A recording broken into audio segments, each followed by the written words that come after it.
Have you ever felt that you're doing different actions or decisions that you really weren't conscious about when you took that decision?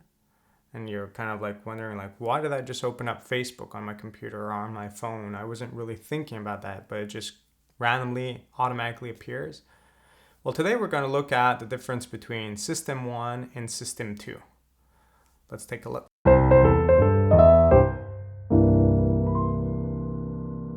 So, in today's video, I'm just going to give a brief intro to one of the big topics covered in Thinking Fast and Slow. You see it in the title. Thinking Fast and Slow refers to the two-system approach that we have in our mind. The fast system, System 1, is the one that's very quick at taking decisions, can process 11 million bits of data per second. It has really quick mental reflexes, and sometimes it takes decisions without System 2 being aware of it. System 2 is more of a rational thing. We're actually thinking through the different concepts. We're able to process 50 bytes of data per second versus 11 million, so a massive difference. It requires a lot more energy, it's much more taxing. So we have this two-system approach. We're going to look at a lot of the mental reflexes, which may be okay for us in real life, but we'll look at the mental reflexes that may lead to problems as well. And those will be known as heuristic traps, like mental shortcuts, which don't always work out in our favor. And it could be in that situation whether you're going out and skiing avalanche terrain, or it could be purchase decisions, or just the way you perceive things. And that's going to understand the two approach. So here's an example to illustrate System 1 and System 2. You just bought a pen and a pencil for $1.10. You know that the pen costs you $1 more than the pencil. How much did the pencil cost? Take a second, think about it. If you answered quickly, most people in the class that I've had in the past would say 10 cents. So if it's 10 cents, the other one would be $1.10, and then you would be spending $1.20 in total. That is not the right answer. The right answer is 5 cents. So if you answered really rapidly, you probably made the mistake. And if you answered really rapidly, you're working with your mental shortcuts and you got to this wrong answer.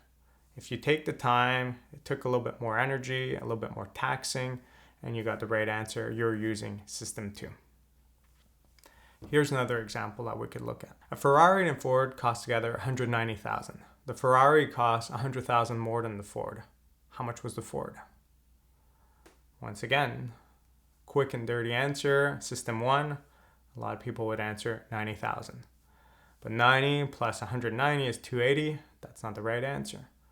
So you have to kind of break it down, think about it. Well, I need to have a total of 190.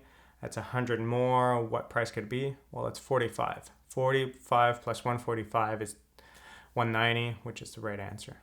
Once again, one process could lead quickly to the answer, but it's not necessarily right. And the other one is the right answer, which takes a little bit more time to construct and to answer. We'll see a bunch of different heuristics that will get you mental shortcuts, make you think in a certain way, just because it's either available, quick in your head, and that's just something that a lot of people do.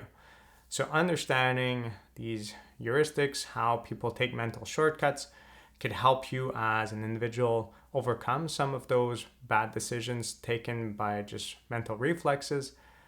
Or if you're from the business side of things, you could kind of harness how the people make those decisions and try to influence their purchases based on those mental shortcuts. So this is what we're going to look into more, and that's one of the big key topics from this book. Naturally, there's a lot more covered by Daniel Kahneman. It's not just that.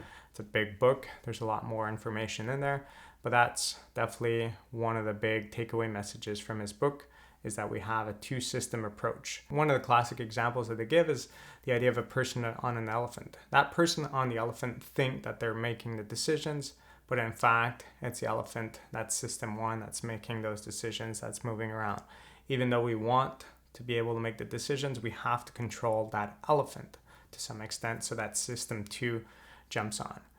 And sometimes, if I think of the avalanche world, where I find super interesting because I do a lot of avalanche education, is there's a difference between people that are very little trained versus people that are a lot trained. And sometimes some people that have a little bit of training actually take more cautious decisions than people that have a lot of training. Why? Because the people that are less aware rely more on thinking things through.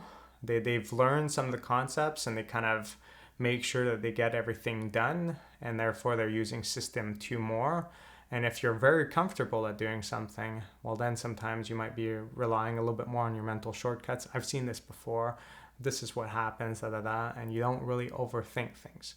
So we really have to make sure in dangerous situations like that we kind of find different tools available to us to push away system 1 and to make sure that we make very conscious decisions that require analyzing all the information out there so that we could stay alive.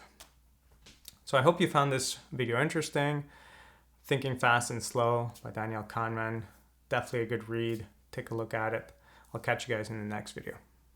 If you found this video interesting, please consider subscribing or joining my class where I guide you to apply and expand on the information found in these videos to real life examples. Have a good day.